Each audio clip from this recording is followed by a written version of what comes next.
Welcome to the Berea Podcast. This is Troy. We've got a guest in the studio, and we wanted to tell you everything about Jeff Parker.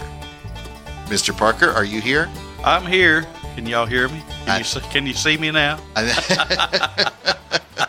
Tell the people why we have you in the studio and the gift that you're giving to the Kentucky Guild of Artists and Craftsmen. Well, I'm here doing this podcast today to promote the Guild, Kentucky Guild, Arts and Crafts. Yeah. Okay.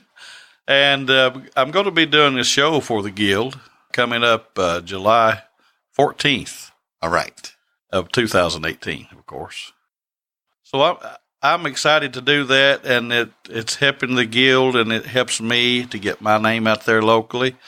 And being from Berea, I'm looking to be involved as much as I can in my home state, such as doing this here with you. Okay. It gets the word out about my hometown and the Guild, and so we're going to do a fundraiser for the Kentucky Guild here at Eastern University. Right off the top, let me tell a little of the details I've got in front of me. Brock Auditorium in the Coates Administration Building out there on Lancaster Avenue at EKU's campus in Richmond, 7 to 8:30, again on July 14th. Right, in the Brock Auditorium. Absolutely. So what interests you about the Guild? So I guess sometime last year, Jeanette reached out to me and sent me an email on about doing a fundraiser for the Guild.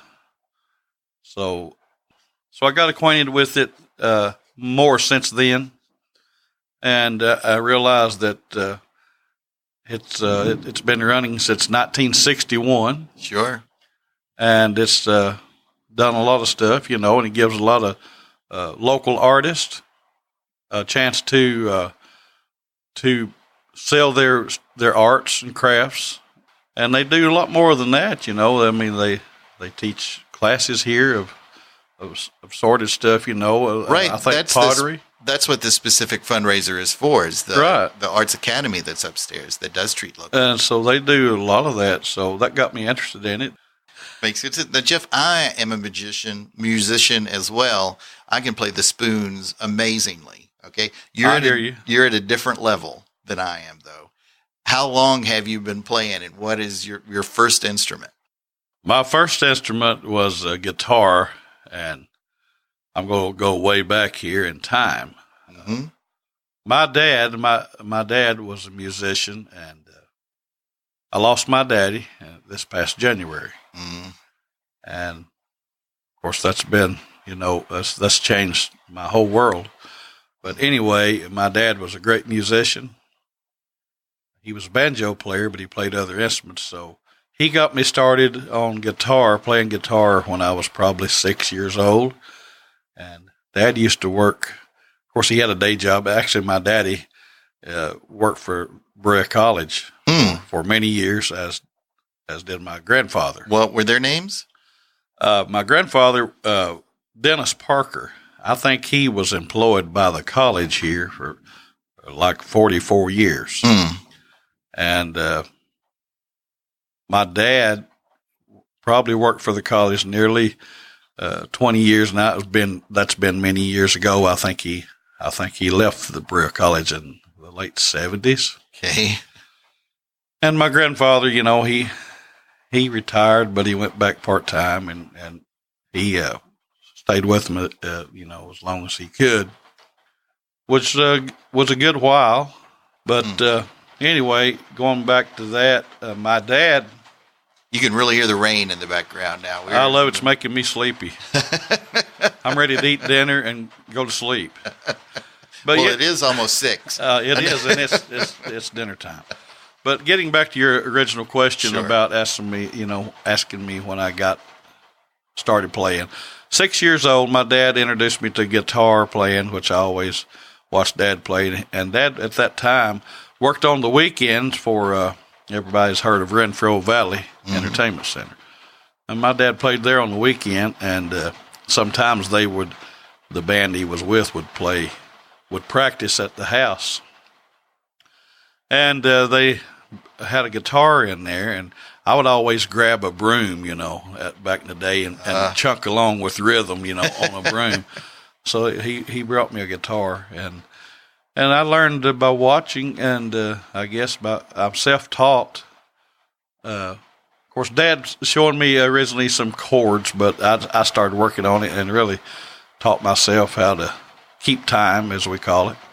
And when I was 6, 7 years old, Dad was playing a lot of the banjo instrumentals and banjo pieces, and I just by ear caught on to it, and about every evening, I would follow Dad, accompany Dad to rhythm guitar playing as he played a lot of the banjo tunes. All right, and it was always bluegrass from the beginning? It was always bluegrass music, which I love country, but yeah, I'm a bluegrasser. I'm a bluegrass musician, and I do, I love classic country stuff. And I play guitar. My main instrument being mandolin, that's another story. I started on mandolin at 12 years old. Okay. And that became my passion for playing music was the mandolin. And I could talk a long time about how I got into that, and I can speak a little bit if you like. No, yeah. What's the difference? Some of us may not know, hypothetically speaking, the difference between a mandolin and a guitar and why it sounds different and all that. What's the deal with that? Well, guitar is 6 strings. Okay. And it's much bigger in size. It tunes different, Okay. Mandolin, comparing to guitar, you really can't, it's totally different, being an 8-string instrument. Okay, no, didn't know that. Yeah, it's, mandolin is short. You got a shorter neck, it's a smaller instrument, not much bigger than a fiddle. Again, there's 8 strings. It tunes different. They tune in pairs like you got 8 strings, so you got each pair tunes the same to E, a key of E, A, D, and G. Well, I have the 2 strings. Mm-hmm. They're the same. Well, how come? Well, that's just that's a good question. But I'm glad to do because it's much easier to play, and you get much bigger sound, because you've got I guess the bigger sound from the smaller. The bigger sound, playing 2 strings simultaneously, Gotcha. opposed to playing 1 string, you get more projection. Right. Okay. And I started playing mandolin at 12 years old. And what's your mandolin story? My mandolin story is I got interested in mandolin as a young kid, like I said, but there was a group back in the day. My dad's brother, James Parker, was in. He was the bass player during that time, and so I got to see. And they were called the Russell Brothers. Okay. They were a hot item, back in the day in the 70s. I think they fronted shows with George Jones and Skeeter Davis, and people my age and older will know who all them people are. But they did a lot of traveling. They did quite a bit of travel. There was a weekend because James also worked for the college as an electrician. But on the weekends, he'd go play for George Jones. Friday and Saturday, they would front shows at some time. They would get a show with George Jones, and they had opened for George Jones. I think they opened a few shows back in the day for Dolly Parton. Wow. Then, of course, the Russell Brothers, they booked their own shows, played a lot of bluegrass festivals, different artists, Mm-hmm. Which festival's still running today, and I'm glad. So Harold Russell was the mandolin player in the Russell Brothers band. So I got to see them play. Dad took me to, I think back in the day, there was a place in Richmond, Kentucky called Valley Music Hall. A lot of people will remember that. The younger people never heard of it. But that was a hot spot back in the day. And so they had their own show down there, the Russell Brothers at the Valley Music Hall. So we went down there to one night and took me down there, and me and Dad went down there to listen to them. And that's when I really got acquainted with the mandolin. It was short, it was small, lightweight, and I just loved the sound of it. It was different. Mm-hmm. And I just developed a sound for the mandolin that I said, I want to play this because it looked interesting, you know. Right. So Harold Russell, the late Harold Russell, and he was the original Russell brother. Okay. He inspired me to play mandolin. I mean, he was a big influence on me getting started in mandolin. And actually, he loaned me as a kid.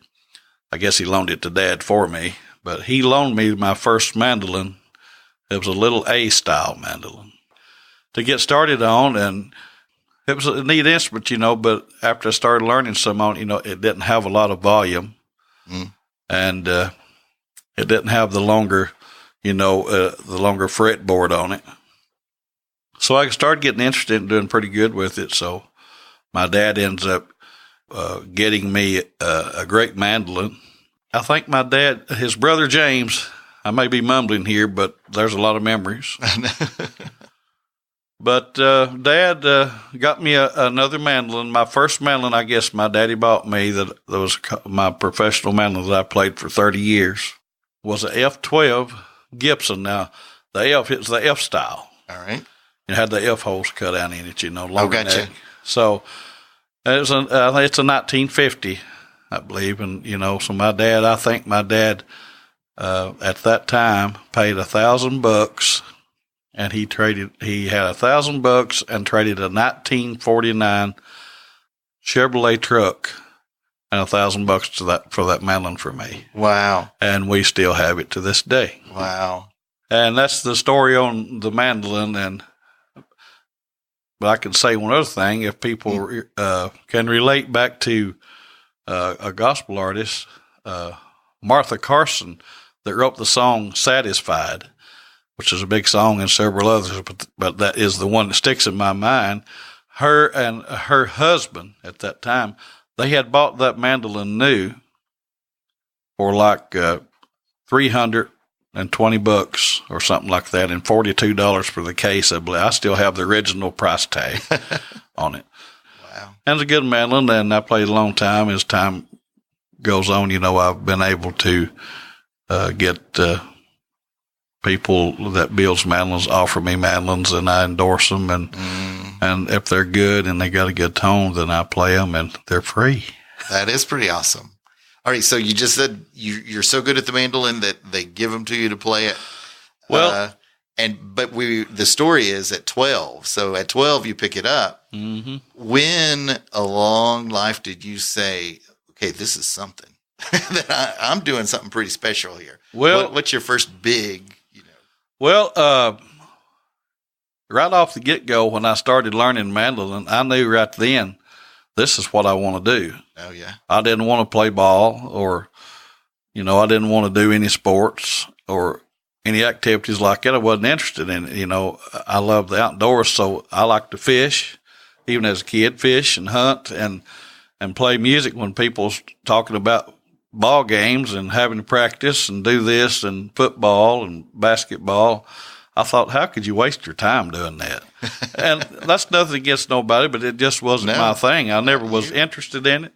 I was interested in playing music, you know, and which I've done a lot of practicing. And I have to say, I'm not a modern day fancy mandolin player, but I do have my own way of playing, I guess, you know. Two of my influences was Harold Russell, of course, and Doyle Lawson. Okay. And that's been the reason I play mandolin. And Doyle is still out there to this day, Doyle Lawson and Quicksilver, and he's awesome. Been at it a long time. But anyway, I decided then, you know, when I started getting to play, Dad and us, we had a little group together, you know, we'd play churches. Okay. What was your band's name back then? We didn't have to have a name, but we needed to be called something other than just, "Hey, boys," you know. So we was very involved in church, and my dad was, you know, raised us in church, and so we done a lot of. We didn't do it for money, you know, but we worked a lot, played a lot at our home church, and occasionally we would. Back in the day, we would go to a radio station. It was called WCBR. Okay. In Richmond, and we'd be on the airwaves on Sunday with a 30-minute program with the preacher, and we'd do 3 or 4 songs. So That was probably happening at age 13. And I was getting more knowledgeable about the mandolin where I could start picking out some tunes and still just chopping rhythm, you know. So we put a band together, if you want to call it that, a free working band. And we played churches all over, everywhere around, you know, Kentucky, and gospel singings. And occasionally we would do a bluegrass festival. Again, we done a bluegrass festival back in the day I was telling you about at Valley Music Hall. Mm-hmm. And actually Takes Creek, I said Richmond, but it's just outside of Richmond. And I guess my first big moment that was a big moment to me. Yeah. At the time, we was on stage. Me and my dad's brother Harold Parker was the bass player, I think, and the late Orville Van Winkle, you know, which is a great friend, and that was our band at the time. And we called ourselves the Sounds of Gospel. So the Valley Music Hall decided to book us over there. Now, I don't know if we went for free. Of course, I'm just a kid, you know. It didn't matter to me. I just wanted to play on the stage, you know. Sure.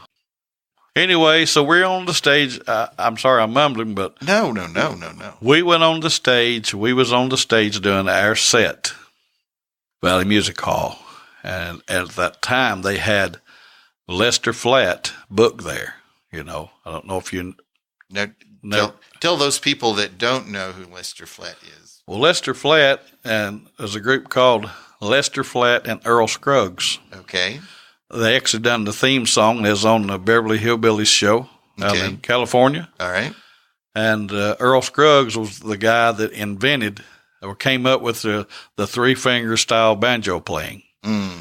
So you can look him up, Google him all about it. He passed away actually about 3 or 4 years ago. And so he's responsible for making the three-finger banjo style and bringing it to the forefront. And just a creator. And to this day, a lot of people...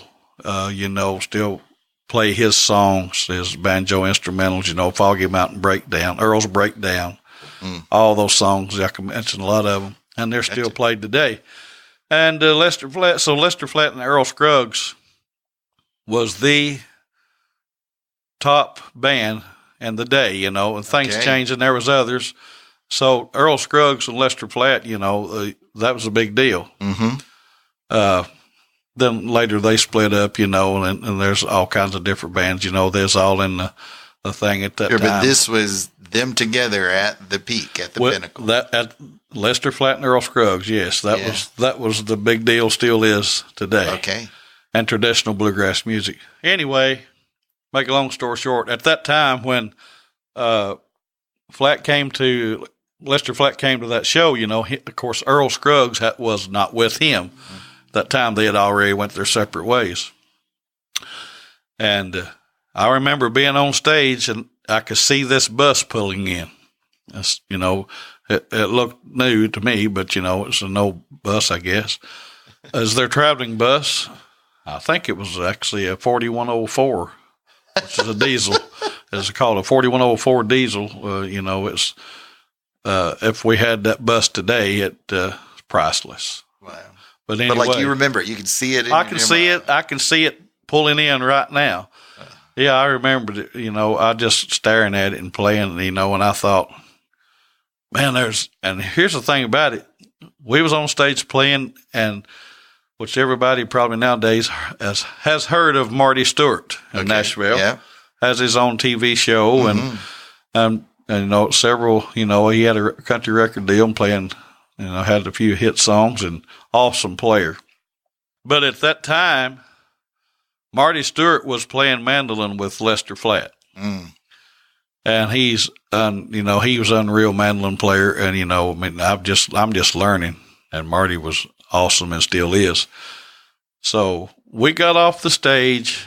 I'll speed on up here a little bit. We got off the stage, you know, and I don't really remember everything in detail, but I do remember us making our way over to Lester Flatt's bus. And at that time, Lester wasn't in good health. I do remember that. And so he was standing outside his bus, and we went over to say hi.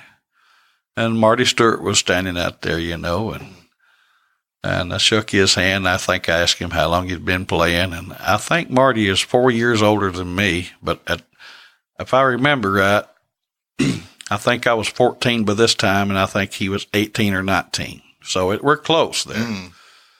And I got to shake Lester Flatt's hand. Now, at that time, I had heard the name Lester Flatt, but I didn't associate it at a spectrum how big he was, in music. Yeah. So I shook his hand, and Lester Flatt told Marty, he said, Marty, take that boy up on the bus. So, and this is his way of talking. So I got to go on Lester Flatt's bus at 14 years old. So not only did I get to meet Lester Flatt and get on his bus, I got to meet Marty Stewart and see him play. So that was one of my big first highlights that I remember in music. And I've been fortunate over the years to meet some influential people in music. Sure. And I'm just a simple modern, I'm not a modern day player, but I'm just a traditional player. I can play a little bit of it, but, since I've started, everybody's got a paintbrush, lawnmower, and a mandolin guitar of some sort. And they're young. There's a lot of different ways of techniques and learning that wasn't when I was playing. The only thing, if you was lucky enough, you maybe had an old turntable to hear them, to be able to listen to some old records, and then you had to work with it to get it to work, and there wasn't no video or anything like that. You had to just listen to it and by ear and figure out what was being played and be able to play it as close as you could. So that's how I've been at it. So since then, how long do you think, what's the longest stint you went without playing an instrument, period? Well, that's a good question, because that happened quite a bit, getting older, and music has always been in my blood, and I always jammed a little bit with my family and, the cousins around and church, of course, but I never really took it real serious till, later in years, because I got married early, not married to music, and I played a little bit, but I had, I hadn't reached the point to where, this is what I go do. So I'm like everybody else at that time. I had a day job and played on the weekend. Okay. So speeding up a little bit, the 80s, I remember probably a time, it might have been 3 or 4 years. I had this great mandolin, but I never got it out. It laid under the bed for 3 or 4 years. Oh my goodness. But in the 80s, I got, the niche back for it. And then that's when I got a job, on the weekend.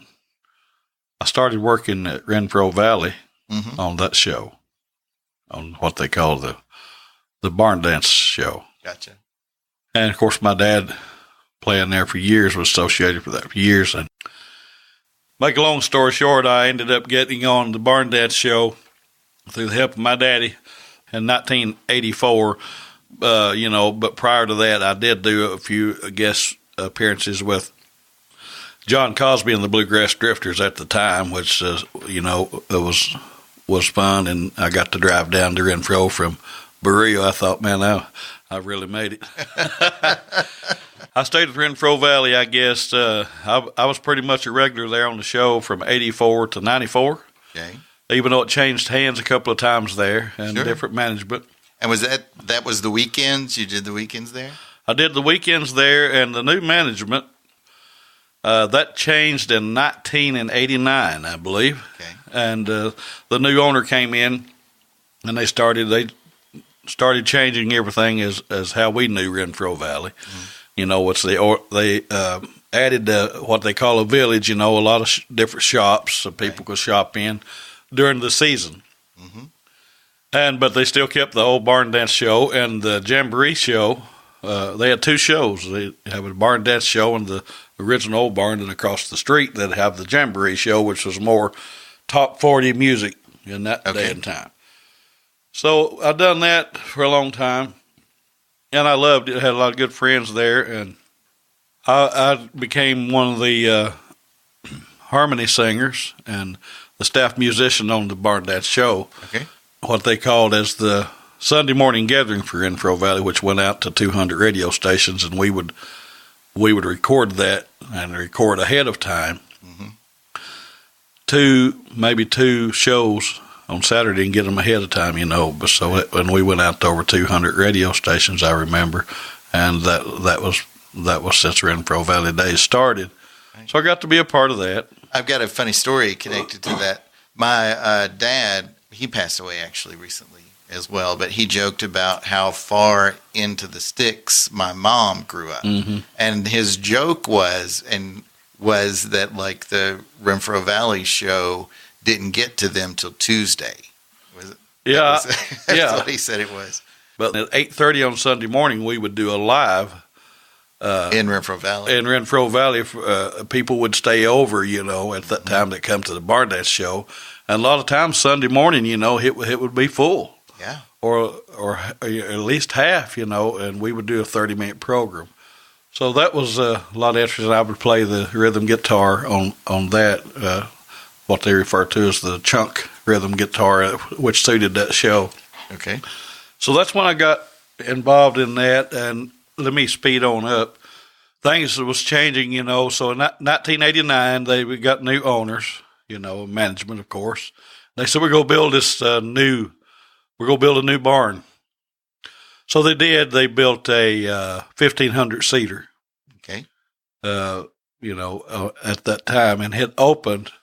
And that's still known as the new barn. It's still known as the new barn, and it opened May of 1990.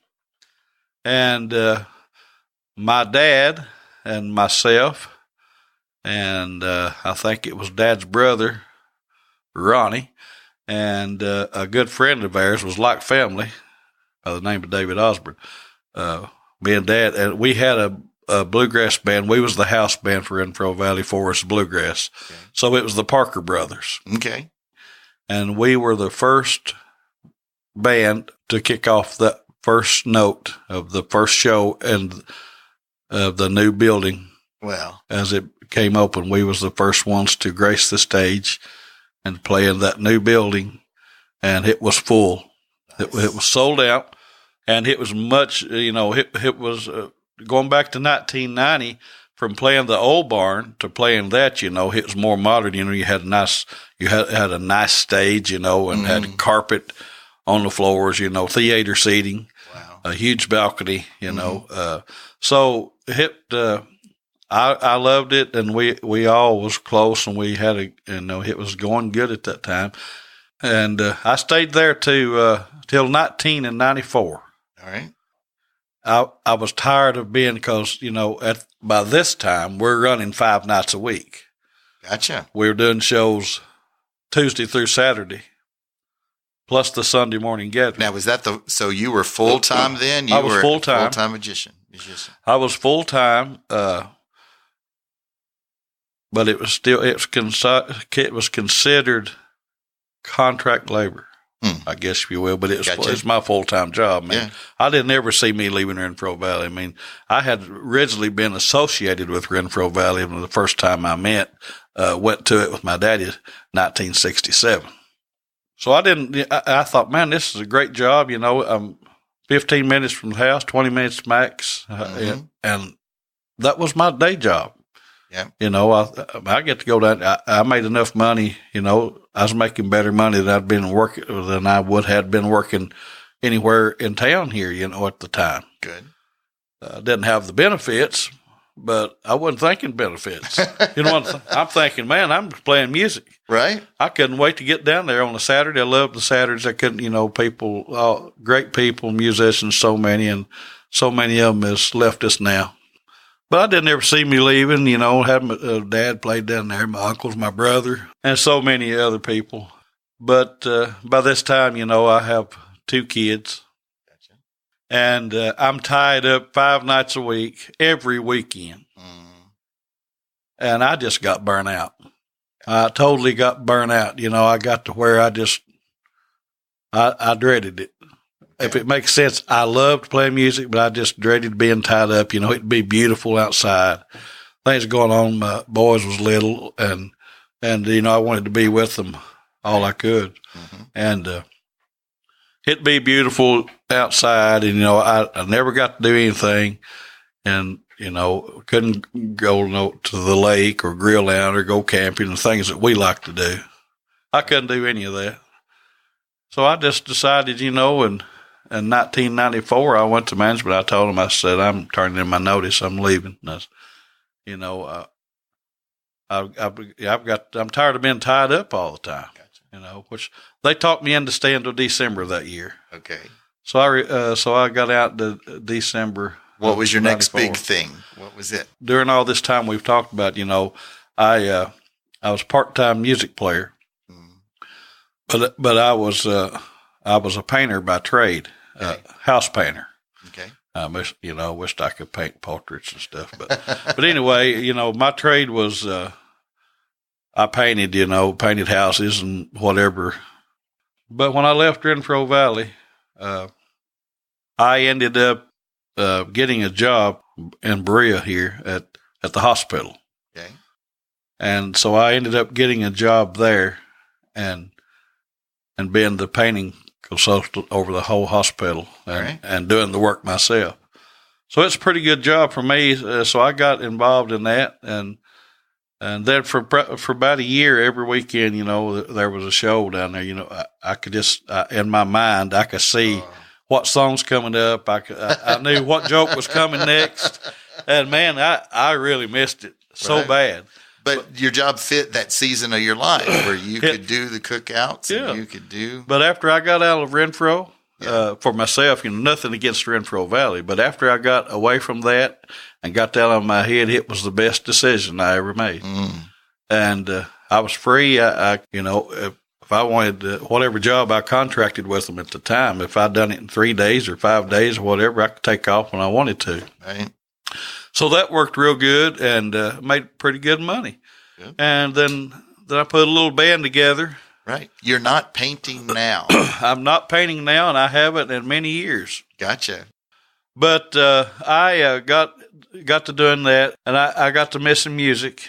And leading on up to a little later in time, I think it was in the year of 2000, I got a call.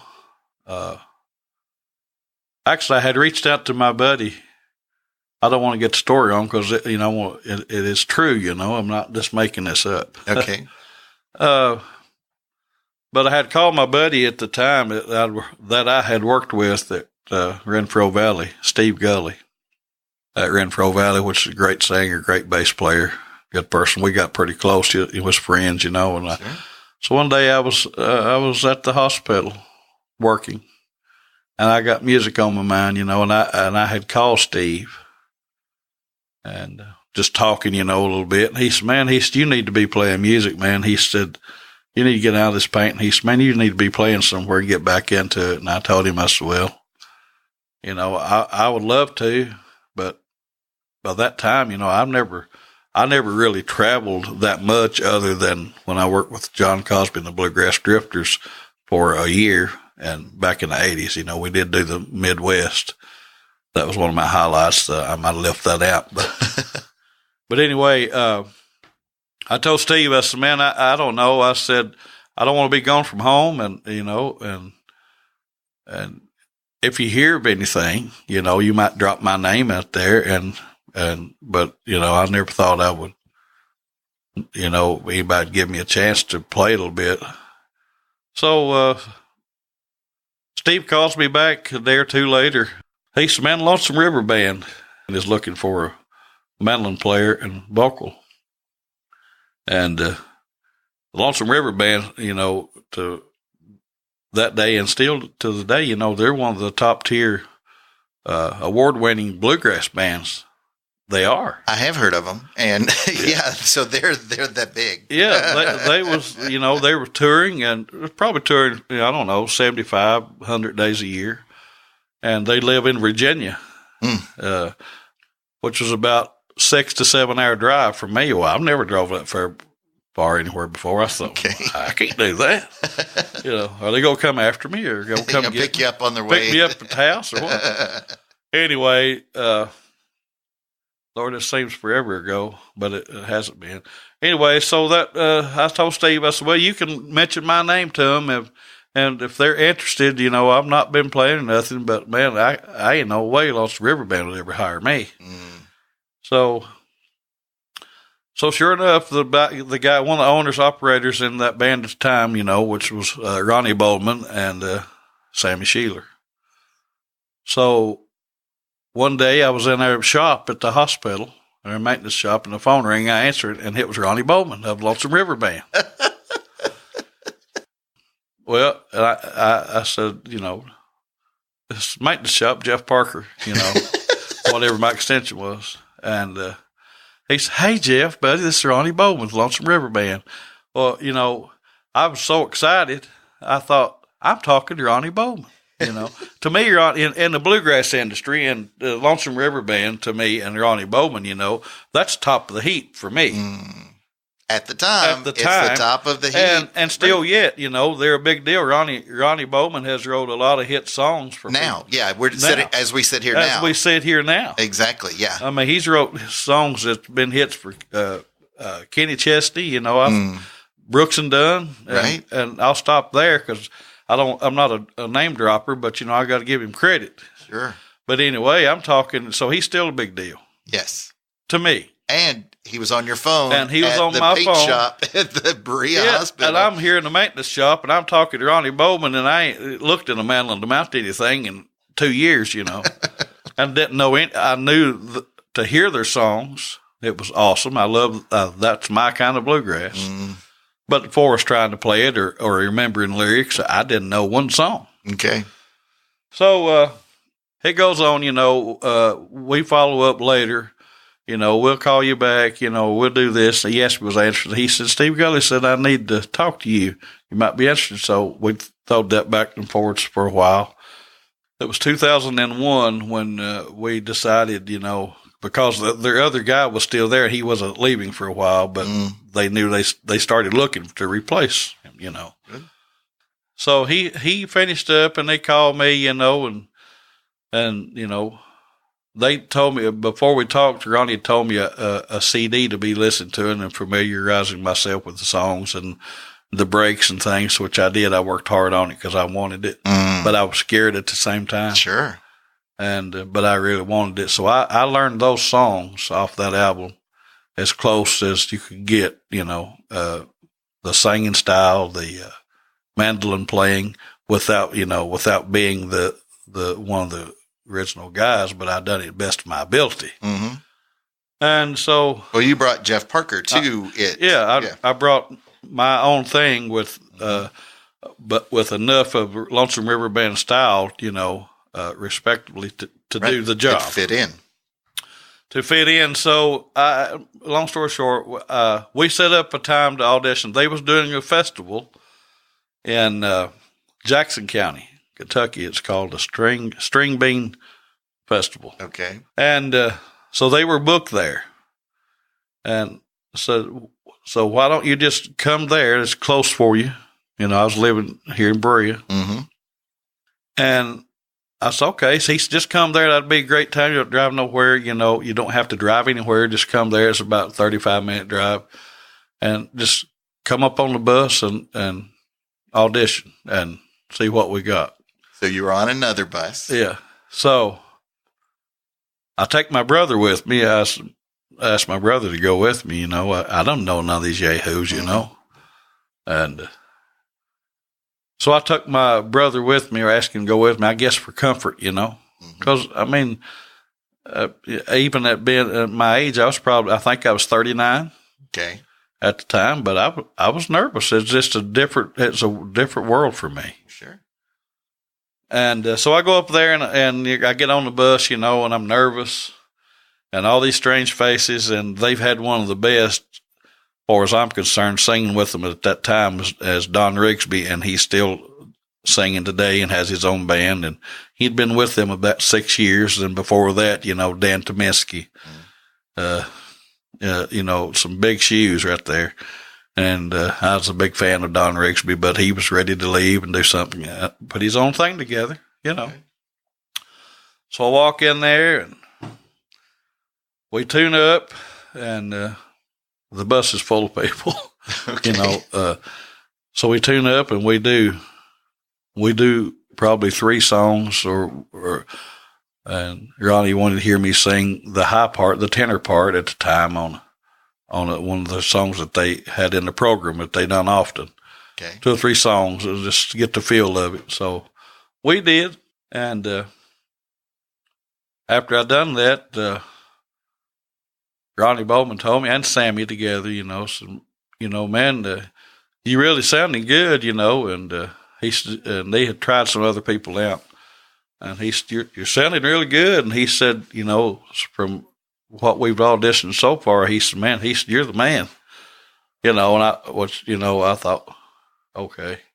And, so we played there, and we done another song.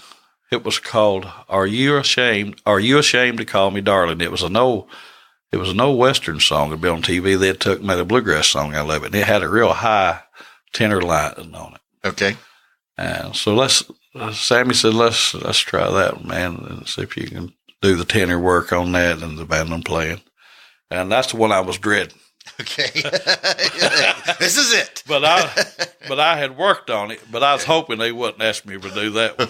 And that's the very one they asked me to do. Oh, man. And so we did it, and luckily, I did do the part, and I done it correctly from what they thought, I guess. And they said, man, that's just killer, man. We love it. He said, we've got to try another guy or two out because we promised them an interview, and an audition. And that's why I understand this. So they went back to the bus and they talked a little bit, and they come back out and said, well, man, we really like what you're doing, but we've got to try, we've got to give this other guy a chance. And he said, but can you go to Texas Wednesday? This was on a Saturday night. Okay. I've not been anywhere about anything other than the 80s back when we toured the Midwest. Right. But Ronnie and Sammy said, man, he said, but can you go to Texas Wednesday? He said, we got 4 days out there. Oh, wow. And I don't know a song other than what I practiced on that album. I said, I think so. I can go, It really scared me. Sure. I mean, Texas, Fort Worth, And so it worked out that I ended up, I said, where do I meet you? And anyway, I ended up saying, yes, I can go because I'm still employed at the hospital. Right. After that day, that same week, I gave my 2 weeks notice. Okay. Because I felt confident I was going to take that job. Yeah. Even though we hadn't decided yet, and it was probably a month or two, I'd go out, and he said, can you go to Texas? This will give us a chance to see if we like you or to see if you like us and see how the music gels on the stage. He said, I don't mind if you can put the right words and put them on cheat sheets and lay them on the floor, whatever it takes to get through the show. So I've done just that. And it worked out. I asked him, I said, what do you think, And Sammy said, man, the job's yours if you want it. Awesome. So I took the job, and another for the second time, that's the best thing that I ever done for us moving music, Okay. And because it got me out it gave me a platform to meet a lot of people and play places that I would have never got to play. Gotcha. That was my first time to play the Grand Ole Opry in Nashville. I got to do that. It was my first time to fly. We went over to California, and we was on the Jerry Lewis Telethon. And we was doing a lot of big festivals and a lot of neat things. And I ended up staying there, I think, 5 years and 3 months, and I recorded 3 projects, 3 albums with them, and done a lot of other things. Forest Music, you know, I think we done a little TV work and, of course, radio and things of that nature and travel nationally, you know, and I got to fly and do a lot of things, opened a lot of doors for me. And life was different than it was in Berea. At that time, you know, that really changed my life till this day. Mm-hmm. As far as music, mm-hmm. I always had a dream and wanted always to be able to play with the National Bluegrass Band and to ride a bus and play the places I've got to play. And after that, if I had not done anything else, I had got to do what I wanted to do. And then when I left Lonesome River Band and went to where I'm at now, you know, it was even bigger. And it's changed. You know, I'm currently now, I have to throw that in there, you know, I'm currently with Dailey and Vincent, based out of Nashville, which Dailey and Vincent, a little over a year ago, became members of the Grand Ole Opry. And which I'm the original guy, and Dailey and Vincent, when they started putting the band together, they called me, and I committed to them. I left Lonesome River Band and went to Dailey and Vincent. They was forming and putting a band together, and they called me and asked me was I interested. Wow. So we decided, you know, started rehearsing with them. And Jamie, coming from Doyle Lawson and Quicksilver, you know, and Darren was with Ricky Skaggs of 9 years or 11 years. Gotcha. And I was with Lonesome River Band. So we all three, that's how we all met on, you know, and Jamie's a great singer and Darren's a great singer and talent and been with Ricky all those years. So they decided they wanted to put a band together and they started seeking out band members. And you were there. And they called me and at that time, I my first words, I said, well, being where you guys have been and knowing the ropes, and I said, if you two guys can't make it work, nobody can. So I took the chance. I took the job, and I'm still there. And this is our 11th touring year. And by December, this coming year will be 12 years, you know, because I committed to them a year before we started touring. We started recording to get records out, to get an album out for Dailey and Vincent.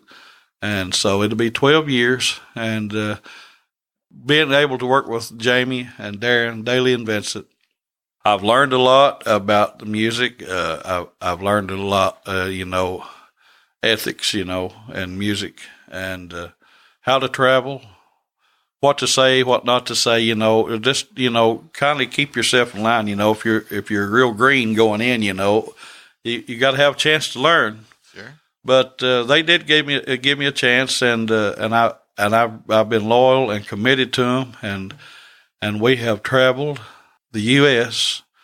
We played every state in the Union, and we've done some big shows and little shows, and we performed at Carnegie Hall in New York City 3 times, and we've got several recordings out, videos, TV shows, Dailey Vincent TV show, which is on RFD every Saturday night. You know, I think this is the 3rd season. You know, we just filmed these shows, and we just recently filmed a Christmas TV show. Will be coming out, and it'll be shown on RFD on Saturday nights.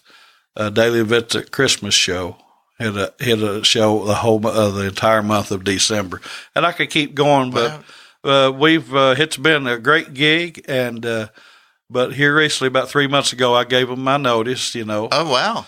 I've been in this a long time, and at my age now, you know, even though I'm not old, but at my age now, you know, I want to be able to do music a few more years, but I've decided I want to do it on my own name. So I gave them my notice, and I'm in the process and getting things in place with musicians and reaching out to promoters and booking and doing anything I can get to get my name out there. And I'm currently booking, and the name will be Jeff Parker and Company, and I am booking now for 2019. Okay. And so I got a lot of work ahead of me, and I've been very busy.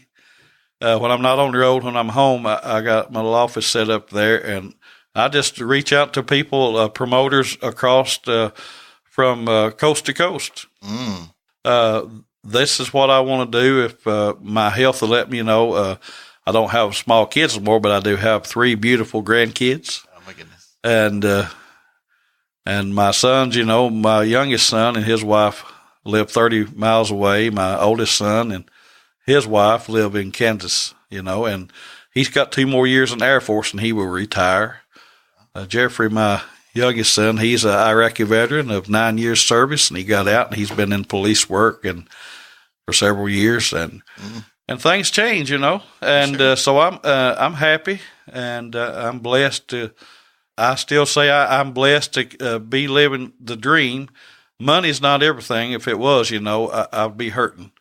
But doing what you love and what you're passionate about, and nothing comes easy. The road is hard. I'm gone a lot, and I sacrifice a lot of time for, other things like I hardly ever get to fish or hunt and all that. But I've decided that my age now, I'll be home more. I want to work and I hope to stay busy, but still yet I won't be gone as much because I'm going to save myself a trip having to, every time I go out, because I meet Daily Vincent in Nashville. That's 4 hours one way. So, because Bria is still home. Bria is home, but however, I do live, right now, I've lived in Jackson County, which is, 30 miles up the road on the farm up there. But yeah, Bria is my heart and Bria is my home, and I'm going to be here till God calls me home, Wonderful. Now, if somebody wants to contact you about, setting something up with Jeff Parker and Company, how can they do that? You can do that. I'm on all social media forums. You can look me up at Jeff Parker and Company on Facebook, Jeff Parker and Company on Instagram. You can go to my website, which is under construction right now, but we are working on having that back up and operating this week, actually. And you can. My website is goparkermusic.com. You can reach me there. You can reach out to me. Email jeffmusicmando@yahoo.com. And spell that if you would. JEFFMUSICMANDO@yahoo.com. Okay. Or also I got a guy helping me get contracts in and out, and helping me doing some stuff for his booking. And his name is Terry Clark. And him and his dad, was a big figure in Renfro Valley for many years. Everybody can relate to old Joe Clark and Terry. Anyway, but Terry Clark, you can reach him. His email is Terry Clark, all lowercase, Terry Clark 915@gmail.com. So you can reach out to either one of us. I mainly do the booking, but you can also book me through Terry. It helps. You got to have help getting things done. But we're getting things in place, and I think I have all my band members now. But it's a little early yet to announce who that is because they have other jobs and situations, and and we're not going to be starting to do anything the first of the year. So they need to keep their jobs where they're at for now, and that's the way we'll leave it. But I'll be ready to probably make that announcement probably September, October. So if you want to book Jeff Parker and Company, we're based in Kentucky, Berea, Kentucky. Reach out to me via email or social media, Facebook, Instagram, Twitter, all of that. Jeff, thanks so much for being on the Berea podcast. What it'll do is have some links to everything you mentioned, that if people wanted to come to the BereaPodcast.com/Jeff Parker and Company, yes, the whole list will be there as well, and some pictures. Awesome. Man, I really appreciate being here. This is the first time I've done a podcast. I didn't even know what a podcast was till you told me about it. So I'm learning, and I hope I can do this again with you in the future. And it'd be wonderful. So everybody come out and support the Kentucky Guild Arts and Crafts. On July 14th? July 14th, you can see me at the Brock Auditorium at EKU University in Richmond, Kentucky. And that information also is on my Facebook page and all social media. or you can contact the Guild here and buy tickets, or you can see me and I'll sell you some tickets. And see you around. And there's no freebies, folks. Come on out and see Jeff Parker and Company. All right. Thanks so much. Until next week, everybody. Bye.